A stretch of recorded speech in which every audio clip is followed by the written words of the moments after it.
అందరికీ నమస్కారం. నేను మీ ఎస్పీజీ. మనలో చాలామందికి రామాయణం మీద చాలా అపోహలు, అనుమానాలు చాలా ఉన్నవి. మన తెలుగు సినీ నిర్మాతలు రామాయణాన్ని మనకు చూపించే క్రమంలో కొంత వక్రంగా మార్చారు. అంటే లేనిది ఉన్నట్లుగా ఉన్నది, లేనట్లుగా వారి యొక్క సొంత కవిత్వాలను మనపై రుద్దడానికి ప్రయత్నించారు. అందుకే మీ ముందుకి శ్రీ వాల్మీకి మహర్షి గారు రచించిన సంపూర్ణ రామాయణం పుస్తకాన్ని ఆధారంగా చేసుకుని నిజమైన రామాయణాన్ని ఒక అక్షరం కూడా మార్చకుండా భావితరాలకు డాక్యుమెంటెడ్ ఎవిడెన్స్ గా ఉండాలని నేను యూట్యూబ్లో ఆడియో రూపంలో అప్లోడ్ చేయాలని సంకల్పించాను. మీరు మీ రోజువారీ కార్యక్రమాలు చేసుకుంటూ ప్రతిరోజు సాయంత్రం 6:30కి వినవచ్చు. శ్రీ రామచంద్ర ప్రభువుల వారి ఆశీస్సులతో ముందుకు కొనసాగుతున్నాను.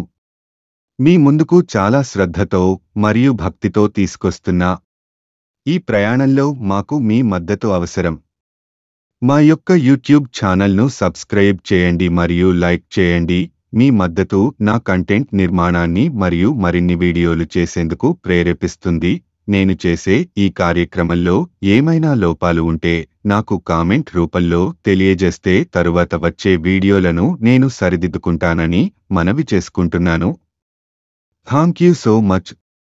శ్రీమద్ రామాయణము బాలకాండ 32వ సర్గ. ఓ రామ! పూర్వము కుసుడు అనే మహా తపస్వి ఉండేవాడు. అతడు బ్రహ్మదేవుని కుమారుడు. అతడు సకల ధర్మములను తెలిసినవాడు.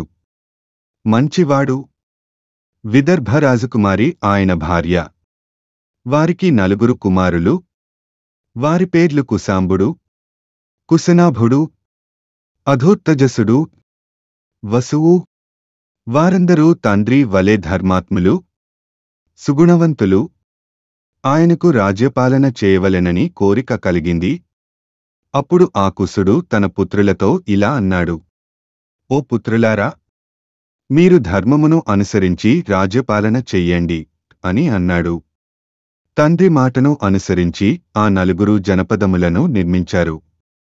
కుశాంబుని చేత నిర్మింపబడిన నగరము పేరు కౌశాంబి. కుశనాధుని చేత నిర్మింపబడిన నగరము పేరు మహోదయము. అధూత్తరజసుడు నిర్మించిన నగరము పేరు ధర్మారణ్యము. వసువు నిర్మించిన నగరము పేరు గిరివ్రజపురము. మనము ఇప్పుడు ఉన్న ప్రాంతము ఆ వసువు నివసించిన గిరివ్రజపురము భూమి. దీని చుట్టూ 5 పర్వతములు ఉన్నాయి. మగధ దేశములో పుట్టిన సోన నది ఈ 5 పర్వతముల మధ్య ప్రవహించుచున్నది. ఈ సోన నది తూర్పు నుండి పడమరకు ప్రవహిస్తూ ఉంటుంది.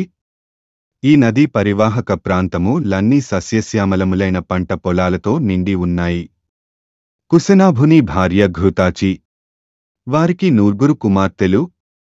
ఆ కన్యలందరూ లోకోత్తర సౌందర్యవతులు. వారికి యుక్త వయసు వచ్చింది. ఒకరోజు ఆ కన్యలందరూ వన విహారము చేస్తున్నారు. అప్పుడు వాయుదేవుడు వారిని చూచి ఇలా అన్నాడు: నేను వాయుదేవుడను. నేను మీ అందరనూ వివాహమాడదలిచాను. మీరు నన్ను వివాహం చేసుకుంటే మీకు దైవత్వము సిద్ధిస్తుంది. దానితో పాటు మీరు కలకాలము జీవిస్తారు. మీ మానవులకు యౌవనము కొద్ది కాలమే ఉంటుంది. కాని మా దేవతలు నిత్య యౌవనులుగా ఉంటారు.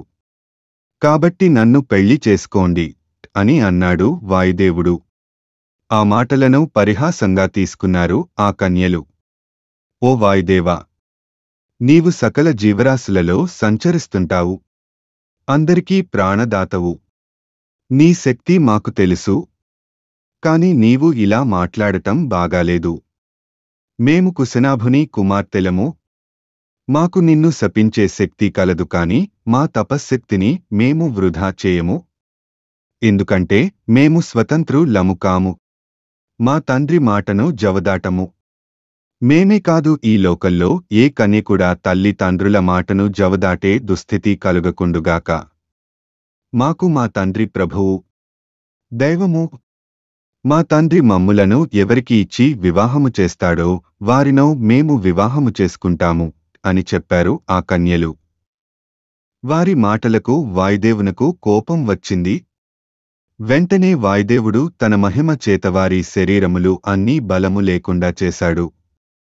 ఏమాత్రం బలము లేని ఆ కన్యలు ఎలాగోలాగా అంత పురము చేరుకున్నారు. కింద పడిపోయారు. బాధతో కన్నీరు కారుస్తున్నారు. వారి తండ్రి అయిన కుశనాభుడు కుమార్తెల దుస్థితి చూచాడు. వారితో ఇలా అన్నాడు: ఓ పుత్రికలారా, ఏమి జరిగింది? మీకు ఈ దుస్థితి ఎలా దాపురించింది? దీనికి కారణం ఎవరు అని అడిగాడు.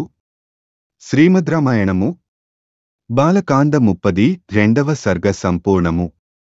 ఓం తత్సత్ ఓం తత్సత్ ఓం తత్సత్.